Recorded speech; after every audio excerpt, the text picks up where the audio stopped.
నమస్తే, welcome to special discussion with doctor. ఇటీవలి కాలంలో దంపతులు చాలామంది ఫర్టిలిటీ సమస్యతోటి బాధపడుతున్నారు. అంటే ఎక్కువ పిల్లలు లేకపోవడం అనేది ప్రధానంగా ఈ మధ్యకాలంలో చాలా చూస్తున్నాం. అయితే సహజంగా ఎలా గర్భం ధరించాలి అనే విషయం మీద మనం ఈరోజు ఒక డాక్టర్ గారితో మనం ఒక ఎపిసోడ్ చేయబోతున్నాం. యాక్చువల్గా ఇన్ఫర్టిలిటీకి సంబంధించి ఎన్నో సెంటర్స్ అవి పెరిగాయి, కానీ అవి కొంత ప్రయాసతో కూడుకున్నవి, వ్యయంతో సంబంధించినవి. సో దీనికి సంబంధించి అసలు సహజ పద్ధతిలో గర్భం దాల్చడం అనేది ఏ విధంగా చేయవచ్చు, ఏ రకమైన పద్ధతుల్లో ఉన్నాయి, అలాగే ఏ ఏ సమయంలో ఫర్టిలిటీ స్పెషలిస్ట్ని కన్సల్ట్ చేయాలి అనే విషయాలు కూడా ఈరోజు ఎపిసోడ్లో చర్చిద్దాం. ఈరోజు ఈ ఎపిసోడ్లో మనతో పాటు చర్చలో పాల్గొనడానికి జూమ్లో సిద్ధంగా ఉన్నారు డాక్టర్ సంయుక్త రెడ్డి గారు. వీరు ఫర్టిలిటీ స్పెషలిస్ట్. ముందుగా వారిని ఆహ్వానిద్దాం. మేడం నమస్తే. నమస్తే అండి. సో మేడం, ఇటీవలి కాలంలో చాలామందిని వేధిస్తున్న సమస్య, చాలా అంటే దంపతుల్ని వేధిస్తున్న సమస్య పిల్లలు లేకపోవడం అనేది. అందులో కోవిడ్ తర్వాత కూడా ఈ సమస్య మరింత పెరగడం కూడా మనం చూస్తున్నాం. సో అసలు ఎందుకు ఇలా జరుగుతుంది? ఈ ఫర్టిలిటీ ప్రాబ్లం ఎందుకు పెరుగుతుంది? ఫర్టిలిటీ ప్రాబ్లం ఈ మధ్య కాలంలో పెరగడం అనేది చాలా కారణాలు ఉన్నాయండి. ఒకటి అంటే చాలా మంది లేట్ మ్యారేజెస్ చేసుకుంటున్నారు. ఓకే, అదొక రీజన్. తర్వాత ఫుడ్ హ్యాబిట్స్, అంటే ఇంతకు ముందుకులాగా మనము న్యాచురల్ ఫుడ్ తినడం లేదు. బయట ఫుడ్ కానీ అవి చాలా ఎక్కువైపోయినాయి. టైంకి ఫుడ్ తినడం కూడా లేదు. కొంతమంది ఏంటంటే ఇట్లా ఆఫీస్ టైమింగ్స్ చాలా వేరుగా ఉంటాయి. అంటే నైట్ వర్క్ చేయడము, డే అంతా రెస్ట్ తీసుకోవడము, తర్వాత వైఫ్ ఒక హస్బెండ్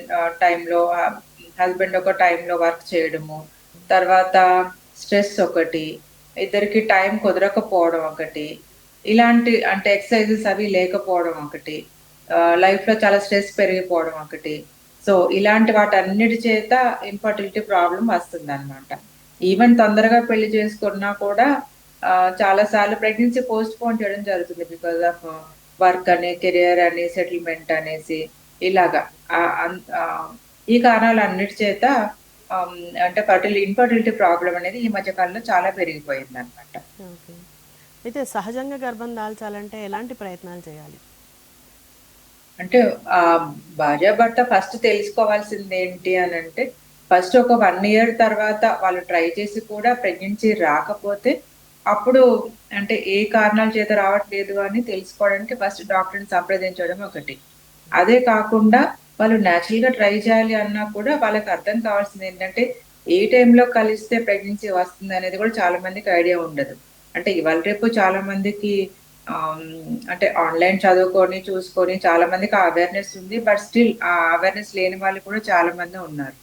ఇంకొకటి కమ్యూనికేషన్ ప్రాబ్లం కూడా ఈ మధ్య కొంచెం చూస్తా ఉన్నాము వైఫ్ హస్బెండ్ కి మధ్య.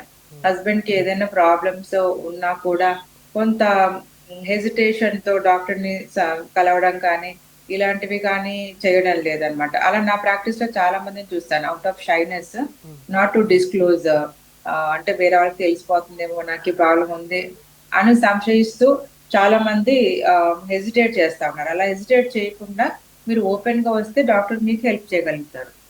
అదే కాకుండా ఒక్కొక్క పాయింట్ నేను చెప్తాను, ఏ రకంగా ట్రై చేస్తే మీకు ప్రెగ్నెన్సీ ఛాన్సెస్ పెరుగుతాయి అనేది. సో ఫస్ట్ థింగ్ చూసుకోవాల్సింది ఏంటంటే డయట్ ఒకటి. డయట్ అండి, ఫస్ట్ ఫుడ్ తీసుకోవడం అనేది, అంటే టైమ్లీ తీసుకోవడం ప్లస్ మనం ఏం తీసుకుంటున్నాము అనేది కూడా ఇంపార్టెంట్. సో అంటే మనం తీసుకునే ఫుడ్ లో అంటే ప్రాసెస్డ్ ఫుడ్, అంటే బాగా sweets, ice creams, pastries, coloured drinks, artificial drinks ఇలాంటివి కాకుండా నేచురల్ ఫుడ్స్ ఎంతవరకు తీసుకుంటున్నాము, హోమ్ మేడ్ ఫుడ్స్, దానికి చాలా ఇంపార్టెన్స్ ఇవ్వండి. ఓకే, హోమ్ మేడ్ ఫుడ్ అనగానే it should include all fruits, vegetables, dal, ఇవి అన్ని ఇంక్లూడెడ్ గా ఉండాలి. అది ఫుడ్ విషయంకి వస్తే. ఇంకొకటి ఏంటంటే ఎక్సర్సైజ్. చాలా మంది ఏంటంటే ఎక్సర్సైజ్ లేకుండా పోతుంది. అంటే ఈవెన్ ఆఫీస్ లో కూర్చుని వర్క్ చేయడము, మళ్ళీ ఇంటికి వచ్చి కూర్చుని టీవీ చూడడము, సో చాలా టైం మీడియాలో అంటే ఫోన్ లో స్పెండ్ చేయడము, దీంతో కూర్చోవడం ఎక్కువ అవుతుంది. సో కనీసం ఒక 1/2 hour, 40 minutes అయినా వారానికి 5 రోజులైనా ఖచ్చితంగా ఎక్సర్సైజ్, జాగింగ్, రన్నింగ్, వాకింగ్ ఇలాంటివి చేసుకోవాలి. ఇదే కాకుండా వైఫ్ అండ్ హస్బెండ్ ఇద్దరికి టైం ఇవ్వాలి. ప్లస్ వైఫ్ కూడా ఏంటంటే ఏ టైంలో నాకు అండ అండం అండోత్పత్తి జరుగుతుంది అనేది ఒక అవగాహన ఉండాలి వాళ్ళకి కూడా. అది హస్బెండ్ తో కూడా కమ్యూనికేట్ చేయాలి. సో ఈ టైంలో ఇలా అనేది. అదొక పనిలాగా కాకుండా అట్లీస్ట్ ఇద్దరు కమ్యూనికేట్ చేసుకోగలిగితే ఇద్దరు కోఆపరేట్ చేసుకోవచ్చు. ఓకే. ఓకే. అయితే ఇప్పుడు వయసుకి ఫర్టిలిటీకి సంబంధం ఏంటి?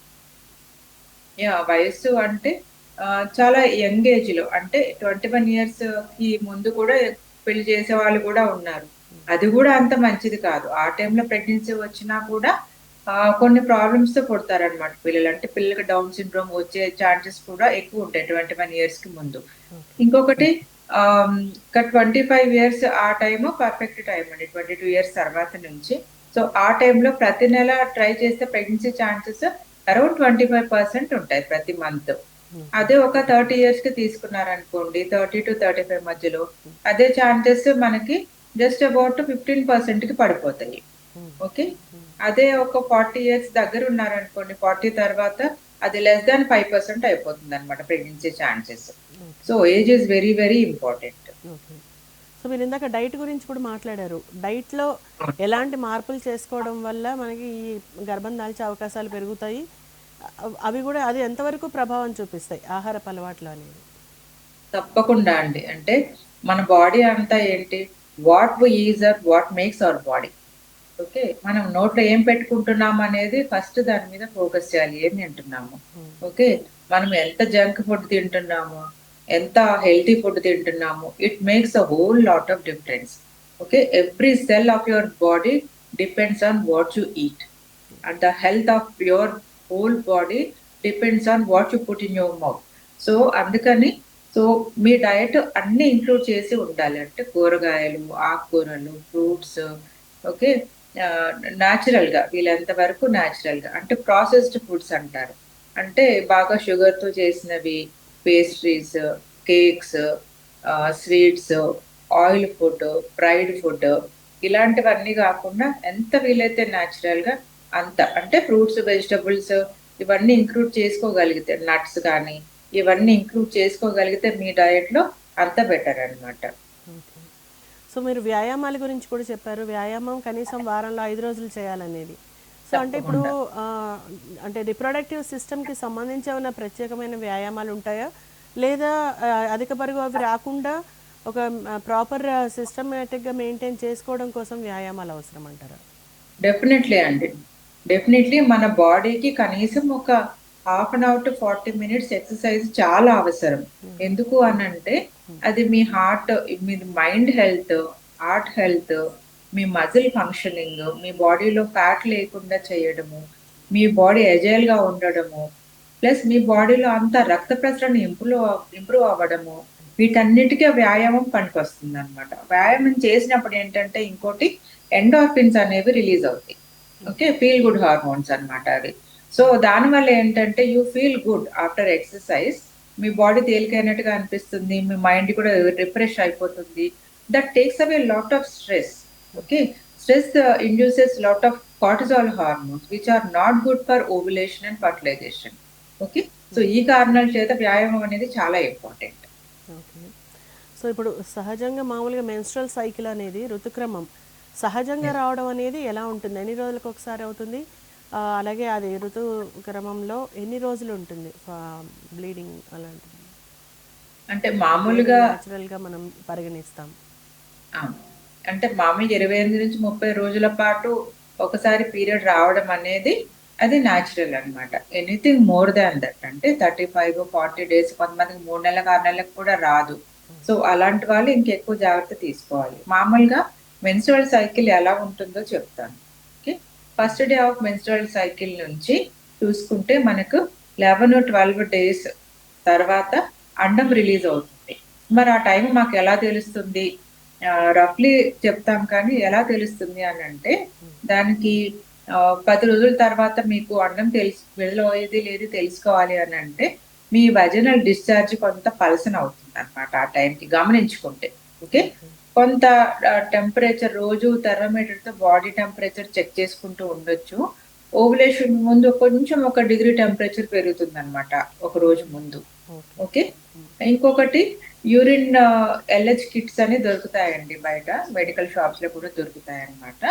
అవి పీరియడ్ వచ్చిన 10వ రోజు నుంచి రోజు యూరిన్‌తో మీకు పర్టిక్యులర్ టైమ్‌లోనే రోజు ఒక టైం పెట్టుకొని, ఆ టైంలోనే యూరిన్ కిట్‌తో చెక్ చేసుకోవచ్చనమాట. ఓకే. సో, అంటే ఎన్ని అన్నం రోజుల తర్వాత విడుదలయ్యేదాన్ని చేయాలి? సారీ, ఎన్ని రోజుల తర్వాత 10వ రోజు ఇలాంటి చెక్ చేసుకోవచ్చు? 10వ రోజండి. 10వ 10వ రోజు రోజు తర్వాత నుంచి చేసుకోవచ్చా? హ్మ్. 10వ రోజు నుంచి ఓకే. యూరినరీ అలెర్జీ కిట్స్ అని దొరుకుతాయన్నమాట. ఓకే. సో, ఒక పర్టిక్యులర్ టైమ్‌లో రోజు 10వ రోజు నుంచి ఆ కిట్‌తో ఈ రోజు మనం ప్రెగ్నెన్సీ టెస్ట్ ఎలా చేసుకుంటామో అలాగే ఉంటుంది ఆ కిట్ కూడా. So, okay. ఆ కిట్‌తో టెస్ట్ చేసుకుంటే అది పాజిటివ్ వచ్చిన నెక్స్ట్ డే అన్నం విడుదలవుతుందన్నమాట. ఓకే. అయితే అది ఎప్పుడు కలవాలి అనంటే మీకు ఏ రోజైతే టెస్ట్ పాజిటివ్ వస్తుందో ఆ రోజే కలవాలి. ఓకే. ఎప్పుడైనా కలవడం అనేది అండోత్పత్తికి అన్నం విడుదలవ్వడానికి ముందే జరగాలన్నమాట. ఓకే. ఓకే. దాంతో ఎక్కువ ఛాన్సెస్ ఉంటాయి.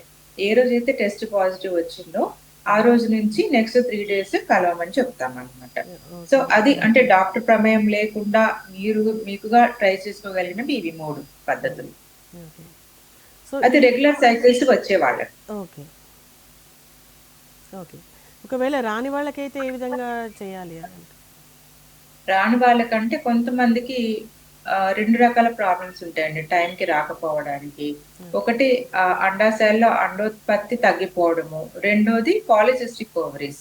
అంటే బికాస్ ఆఫ్ హార్మోనల్ ఇంబాలెన్స్ వల్ల అండోత్పత్తి జరగకపోవడం. So, okay. ఈ 2 విషయాల్లోనూ అంటే ఇర్రెగ్యులర్ సైకిల్స్ ఉన్న వాళ్ళకి రెగ్యులర్‌గా లేని వాళ్ళు మటుకు ఖచ్చితంగా డాక్టర్‌ని సంప్రదిస్తే డాక్టర్ మీకు గైడ్ చేస్తారు. అంటే మీ ప్రాబ్లమ్ ఏంటో డయాగ్నోస్ చేసి అకార్డింగ్‌లీ మీకు ఓవ్యులేషన్ ఇండక్షన్ అని ప్లాన్ చేస్తారనమాట. అంటే ఓకే. అన్నం పెరిగేదానికి టాబ్లెట్స్ అవి ఇచ్చేసి, పెరిగేది లేనిది అల్ట్రాసౌండ్ స్కాన్ చేసి చూస్తారనమాట. చూసి ఈ పర్టిక్యులర్ టైంకి, పర్టిక్యులర్ డేకి ఈ సైజు వచ్చింది. ఇక మీరు ఈ టైంలో కలవచ్చు అని మీకు గైడ్ చేస్తారనమాట. So, okay. అది. హ్మ్. అయితే ఇప్పుడు పరీక్షలకి వెళ్ళకన్నా ముందు హార్మోన్‌లు సవ్యంగా పనిచేస్తున్నాయా లేదా అనేది తెలుసుకోగలుగుతామా? అది కూడా టెస్ట్ చేస్తే తెలుసుకోవచ్చు. అంటే మీకు ఒక సంవత్సరం పాటు ట్రై చేసిన ప్రెగ్నెన్సీ రానప్పుడు తప్పకుండా డాక్టర్‌ని కలిస్తే కొన్ని బేసిక్ టెస్టులు చేస్తారనమాట. ఆడవాళ్ళకైతే అల్ట్రాసౌండు, హార్మోనల్ టెస్ట్‌లు, మగవాళ్ళకైతే వీర్య పరీక్ష. ప్లస్ ఇంకా కొన్ని ఎరెక్టైల్ డిస్‌ఫంక్షన్స్ అవి అన్నీ ఉంటాయన్నమాట. అవి మీరు డాక్టర్‌తో మాట్లాడితే డాక్టర్ మీకు ఏమేమి ఇబ్బందులున్నాయని చెప్తే డాక్టర్ కరెక్ట్‌గా డయాగ్నోస్ చేసి వాటికి మీకు ఏ రకంగా అయితే హెల్ప్‌ఫుల్‌గా ఉంటుంది అని ఆ రకంగా సలహాలిస్తారనమాట. ఓకే. ఎప్పుడైనా డాక్టరు ఎనీ డాక్టర్ ఏంటంటే they want to start with a very simple advice and treatment. Then the treatment will be escalated as per your problem. అంటే సింపుల్ రెమెడీస్‌తో పనిచేస్తున్నాయా? లేదా? ఇంకేమైనా ప్రాబ్లమ్స్ ఉన్నాయా? ఓకే. రెక్టిఫై చేసేసి ఒక 2 మంత్స్ టైమ్ ఇచ్చేసి, అప్పటికి ప్రెగ్నెన్సీ రాకపోతే నెక్స్ట్, నెక్స్ట్ అనుకుంటూ మీ ఫ్యామిలీ డాక్టర్ మీకు అడ్వైస్ చేస్తూ ఉంటారు. ఓకే. అయితే ఇప్పుడు ప్రెజెంట్ సొసైటీలో మనం చూసుకుంటే పార్టీ కల్చర్ అది బాగా పెరిగిపోయింది. అలాగే లేడీస్ కూడా స్మోకింగ్ లేదా డ్రింకింగ్ లాంటివి అలవాట్లు కూడా చేసుకుంటున్నారు. అవి మామూలుగా అదొక పార్టీ కల్చర్ లాగా అయిపోయింది. సో, ఇదేమన్నా ప్రెగ్నెన్సీని ప్రభావితం చేస్తుందంటారా? డెఫినెట్‌లీ అండి. హ్యాబిట్స్ అంటే సోషల్ డ్రింకింగ్ అనేది once in a while is okay. But if it becomes a habit definitely it affects the ovulation. Egg, sperm 2 affect అవుతాయన్నమాట. Egg quality, sperm quality, pregnancy chances కూడా తగ్గుతాయి. Because of drinking, smoking habits వల్ల. Quality of egg, quality of sperm తగ్గుతుంది కాబట్టి pregnancy కూడా delay అవుతుంది. Definitely habits are not good at that very young age. Okay. So, ఇప్పుడు కొంతమంది అదే మీరన్నట్టుగా సంవత్సరం దాటిన పిల్లలు పుట్టని దంపతులు ఎవరైతే ఉన్నారో, వాళ్ళు కౌన్సిలర్‌ని సంప్రదించి కౌన్సెలింగ్ తీసుకోవడం ద్వారా ఏమన్నా ప్రభావం ఉంటుందా? దానివల్ల ఏమన్నా రిజల్ట్ ఉంటుందండి? డెఫినెట్‌లీ. కొంత పెద్దగా అవగాహన లేని వాళ్ళకేంటంటే, కౌన్సిలర్ గైడ్ చేయొచ్చు. ఓకే. ఏ టైంలో కలవాలి? ఎలా ఉంటది? ఏంటి? ఏం చేసుకోవాలి? అనేది. యాహ్! డెఫినెట్‌లీ. అంటే కొంత హెసిటేషన్ ఉన్న వాళ్ళకు, కొందరికి ఏంటంటే ఐ've సీన్ కపుల్ అసలు ఒక్కసారి కూడా కలవడం కూడా జరగదనమాట. పాపం వాళ్ళకి ఎవరికీ చెప్పుకోలేక అంటే వాళ్ళ దే హెసిటేట్ ఎ లాట్ అన్నమాట to come out with family members. అలాంటి వాళ్ళకి కౌన్సిలర్స్‌తో ఓపెన్ అప్ అయితే అట్‌లీస్ట్ ఆ రకంగా చాలా హెల్ప్‌ఫుల్‌గా ఉంటుంది. ఓకే. సో, ఇప్పుడు కుటుంబ పరిస్థితులు కూడా కొంతమందిని ప్రభావితం చేస్తూ ఉంటాయి. అంటే ఒకవేళ కంబైన్డ్ ఫ్యామిలీ ఉన్నా, ఏదున్నా. సో, ఇలాంటప్పుడు ఎటువంటి కేర్ తీసుకోవడం మంచిదంటారు? అంటే ఆహ్, ఒత్తిడి అట్ అనేది ఉంటుంది కదా! సో, అవును. దానికి ఎటువంటి జాగ్రత్తలు తీసుకోవడం, అలాగే ఒక సమయం అనేది వాళ్ళు సరిగా కేటాయించలేకపోవచ్చు. సో అటువంటి వారికి మీరు ఇచ్చే అడ్వైస్ ఏంటి? అంటే వాళ్ళకి ఏంటంటే కొంత సలహా తీసుకొని ఆ టైమ్డ్ ఇంటర్ కోర్స్ అనేది ఆ డేస్ లో కొంచెం ప్లాన్ చేసుకుంటే బెటర్ అన్నమాట వాళ్ళు. అంటే క్వార్టైల్ పీరియడ్ అనేది ప్రతి మంత్ యూజువల్ గా 10th డే నుంచి 16th డే మధ్యలో ఉంటుందన్నమాట. సో ఆ మంత్ లో కొంత వాళ్ళు ప్రీ ప్లాన్డ్ గా చేసుకొని మరి ఇంట్లో కుదరకపోతే ఎటైనా వెళ్ళడం కానీ, లేకపోతే ఇంట్లోనే ఏ రకంగా అయినా ప్లాన్ చేసుకోవడం కానీ చేయొచ్చు అన్నమాట. అంటే ఇందాక చెప్పినట్టుగా ఆ 3 పద్ధతుల ద్వారా ఓవ్యులేషన్ అవుతుందా లేదో చూసుకోవచ్చు. లేదు నేచురల్‌గా మీరు అవన్నీ ట్రై చేసారు అవ్వడం లేదు అంటే, ఒకవేళ ఓవ్యులేషన్ ఇండక్షన్ డాక్టర్ మీకు ఓవ్యులేషన్ ఇండక్షన్ చేస్తే అల్ట్రాసౌండ్‌తో డాక్టర్ గారు చెప్తారు ఏ టైంలో కలవాలి అని. ఆ పర్టిక్యులర్ టైంలో వాళ్ళు ప్లాన్ చేసుకోవచ్చు. ఎలా, ఎక్కడ అనేది.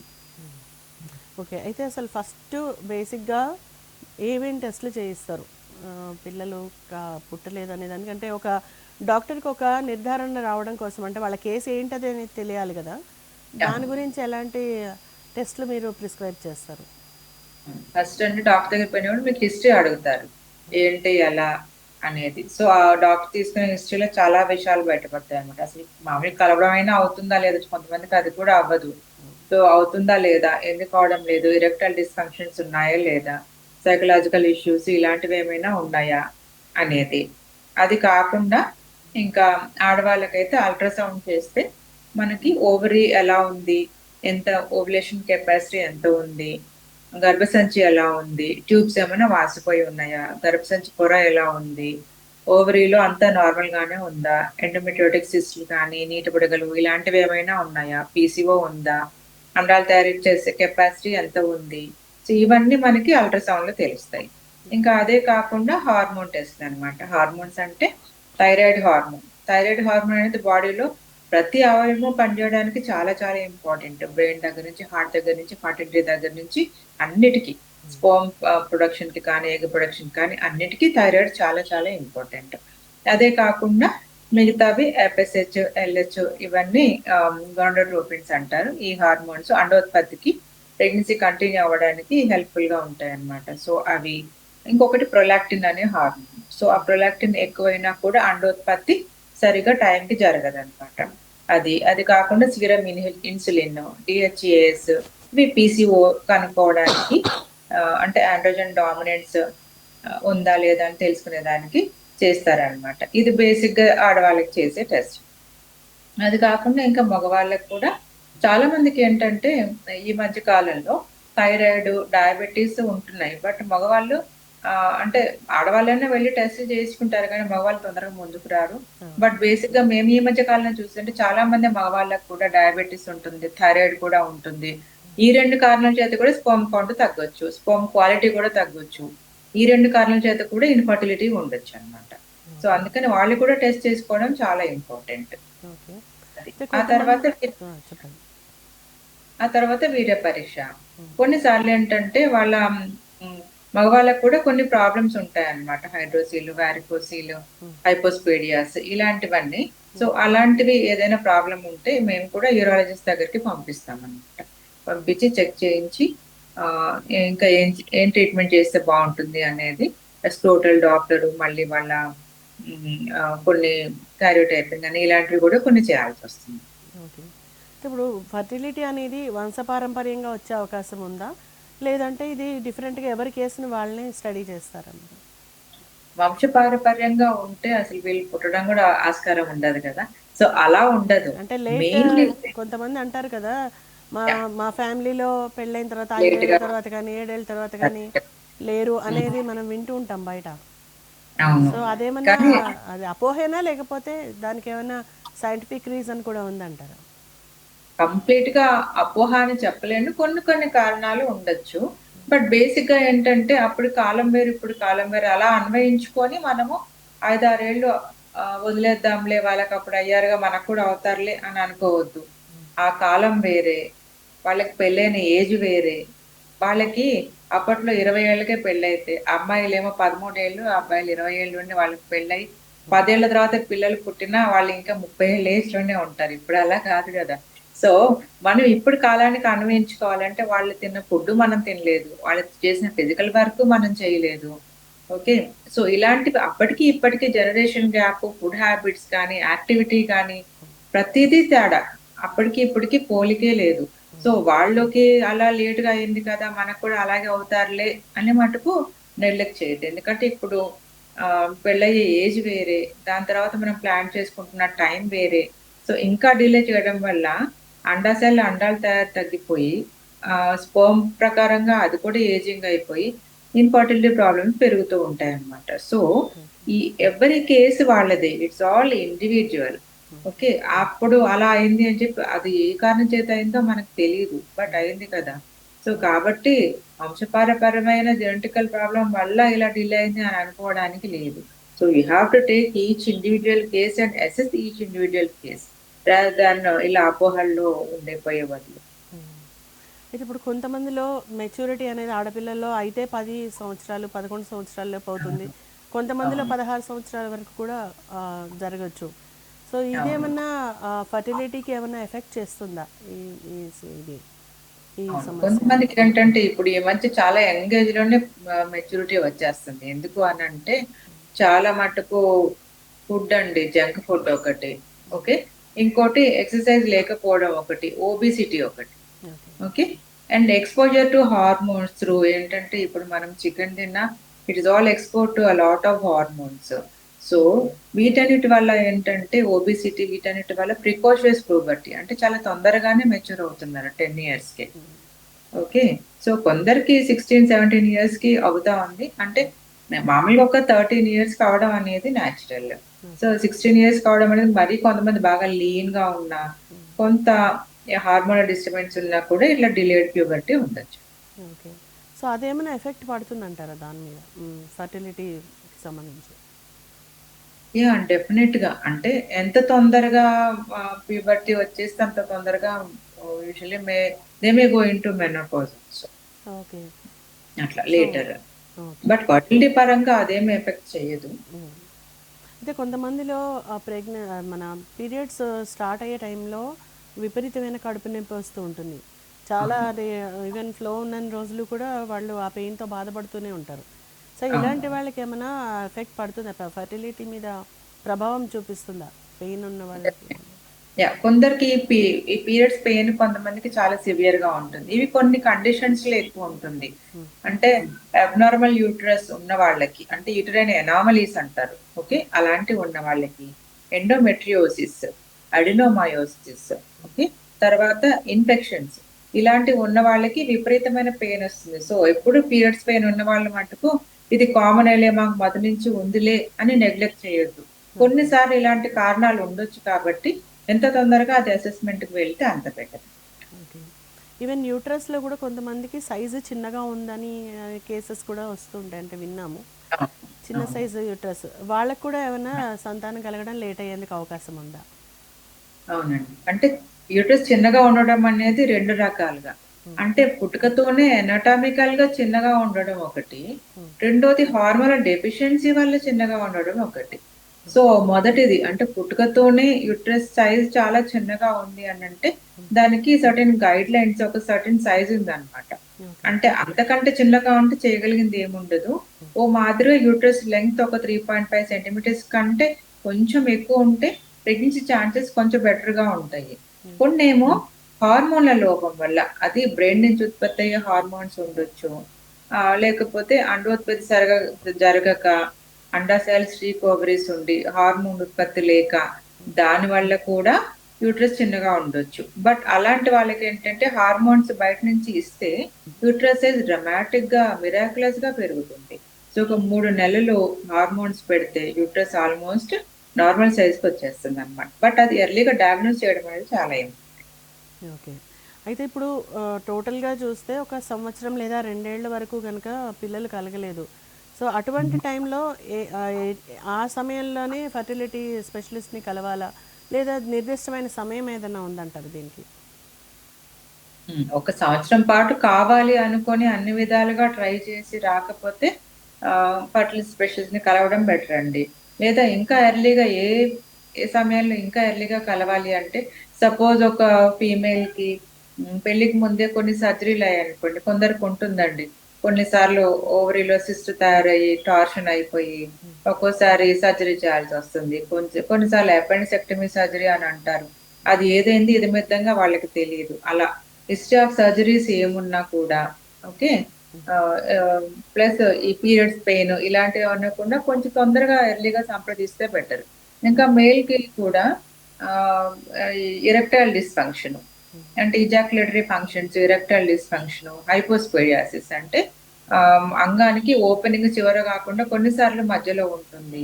సో ఇలాంటివి ఏమైనా ఉంటే కూడా కొంచెం తొందరగానే డాక్టర్ ని కలవడం బెటర్ అన్నమాట. అంటే పీరియడ్ సరిగా రాకపోయినా కూడా, పెయిన్ వస్తున్నా కూడా, ఇంతకు ముందు ఏదైనా సర్జరీ అయినా కూడా, ఓకే, సడన్ గా వెయిట్ పెరుగుతున్నా కూడా, బాగా హెయిర్ ఎక్కువ వస్తున్నా కూడా, ప్లస్ మెడ మీద ఇలా డార్క్ పిగ్మెంటేషన్ అంటారు, సో పిగ్మెంటేషన్ వస్తున్నా కూడా, ఇలాంటి సూచనలు ఉన్న వాళ్ళు కొంచెం ఎర్లీగానే కలిస్తే బెటర్. బికాస్ ఇవన్నీ హార్మోనల్ డిస్టర్బెన్సెస్ కి, ఎనాటామికల్ డిస్టర్బెన్సెస్ కి, ఇన్ఫెక్షన్స్ కి చిహ్నం అన్నమాట ఇవన్నీ. అలాంటి వాళ్ళు కొంచెం తొందరగానే వెళ్తే బెటర్. ఓకే. సో జనరల్గా ఇన్ఫర్టిలిటీ సెంటర్స్కి మనం వెళ్ళాము అంటే అక్కడ ఐయుఐ, ఐవీఎఫ్ లేదా ఇక్సీ ఇలా రకరకాల ఆధునిక పద్ధతుల్లో గర్భం దాల్చేలాగా చూస్తారనేది అందరికీ తెలిసిన విషయం. అయితే సహజంగా గర్భం దాల్చాలనుకున్న వాళ్ళు కూడా ఫర్టిలిటీ స్పెషలిస్ట్ని సంప్రదించవచ్చా? దానివల్ల కూడా అయ్యే అవకాశం ఉంటుందా? అంటే వాళ్ళు ఇచ్చే సలహాలు సూచనలు పాటించడం వల్ల కూడా సహజంగా గర్భం దాల్చే అవకాశం ఉందా? అంటే మీకు యాక్సెసిబిలిటీ ఉంటే మీ గైనకాలజిస్ట్ నే, మీ ఫ్యామిలీ గైనకాలజిస్ట్ ఎవరైతే మీకు ఎవరో ఒకరికి ఫ్యామిలీ వాళ్ళకి తప్పకుండా ఉంటారండి. ఎందుకంటే వాళ్ళ మదర్ ఎవరో కన్సల్ట్ చేస్తూనే ఉంటారు కాబట్టి మీకు మొదటి నుంచి ఎరిగిన వాళ్ళనే ఫస్ట్ ట్రై చేయండి. ఓకే. సో ఆ తర్వాత వాళ్ళ దగ్గర ప్రయత్నించినా అవ్వకపోతే maybe you can consult fertility specialist.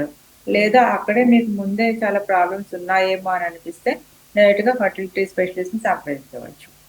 అంటే ముందు నుంచి మీకు మాకు సర్జరీ అయింది, లేకపోతే కొన్ని ఇష్యూస్ ఉన్నాయి, కొన్ని హార్మోనల్ ప్రాబ్లమ్స్ ఉన్నాయి, మాకు ముందే తెలుసు అనుకుంటే డైరెక్ట్ గా ఫర్టిలిటీ స్పెషలిస్ట్ సంప్రదించండి. మీకు 1 year ట్రై చేసి కూడా ఇంకే ప్రాబ్లం లేదు అయినా రావట్లేదంటే ఫస్ట్ మీ డాక్టర్ని, మీ ఫ్యామిలీ డాక్టర్ని కలవండి. వాళ్ళు గైడ్ చేస్తారు. లేదు మీరు ఒకవేళ వెళ్ళాలి అని అనుకున్నా మీ డాక్టరే మీకు గైడ్ చేస్తారు. తనకు పరిచయం ఉన్న వాళ్ళ దగ్గర మిమ్మల్ని పంపిస్తారు. Okay. Thank you so much for the participation. నమస్తే. మంచిదండి. నమస్తే. సో పెళ్ళైన సంవత్సరం దాటిన తర్వాత కూడా ఇంకా సహజంగా సంతానం కలగలేదు అనుకున్న వాళ్ళు ముందుగా మీ ఫ్యామిలీ డాక్టర్ని, గైనకాలజిస్ట్ని సంప్రదించి వారి సలహాలు సూచనల మేరకు ఫర్టిలిటీ డాక్టర్ని సంప్రదించాలా వద్దా, స్పెషలిస్ట్ని సంప్రదించాలా వద్దా అనే విషయాలను కూడా ఆ డాక్టరే మీకు చెప్తారు అంటూ డాక్టర్ సంయుక్త రెడ్డి గారు చెప్తున్నారు. సో ఇది ఇవాళ ఎపిసోడ్. మరో ఎపిసోడ్లో మళ్ళీ కలుద్దాం. Keep watching.